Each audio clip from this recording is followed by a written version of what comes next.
Në ditën e 81 të protestës që kërkon ndërheqjen e kryeministrit Edi Rama, aktivisti Arben Kola tha se zëri i qytetarëve është injoruar, ndërsa premtoi revoltë masive dhe përshkallëzim në muajin shtator.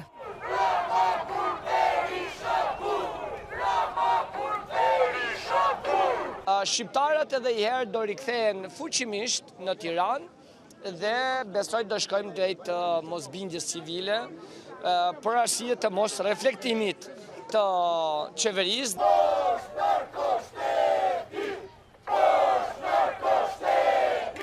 Sheshi para kryeministrisë bashkon çdo mbrëmje qindra qytetarë, profesionistë të fushave të ndryshme, juristë, arkitektë e ambientalistë, që denoncojnë shkeljet në projekte të ndryshme. I pari foli një jurist.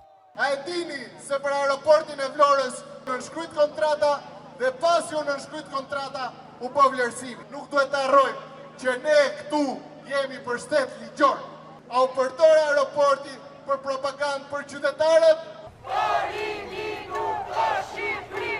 Porini nuk ka Shqipëri! Shkeljet megjithatë nuk janë bërë vetëm në Vlorë dhe jo vetëm te aeroporti, por ato janë një praktikë e përsëritur.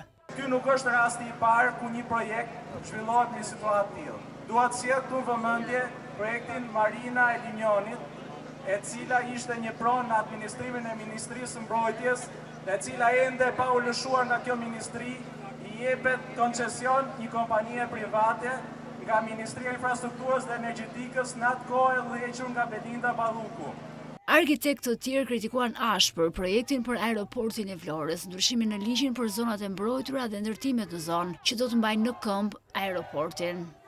Unë jam i sigurt që të gjithë ata që kanë bërë investime me këto ligje strategjike, kanë bërë një investim strategjik për veten e tyre.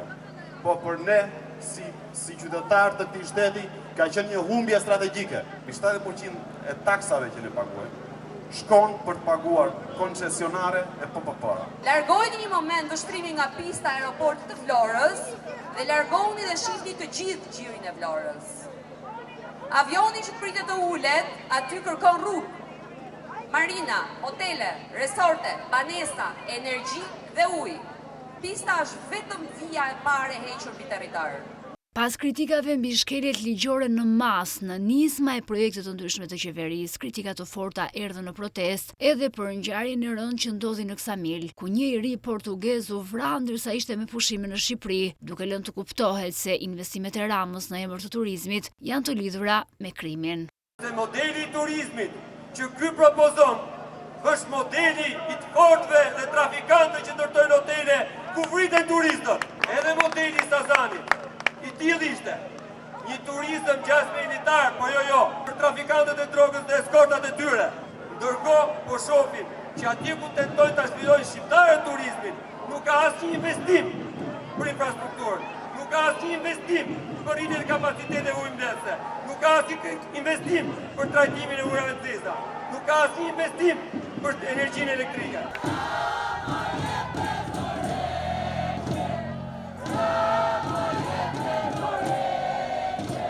Me thirrjet revolucion, ju erdhi fundi, qytetarët vjuan marshimin e përnatshëm, sa kaq ata i bën thirrje SPAK të kthejë syt drejt qeverisë.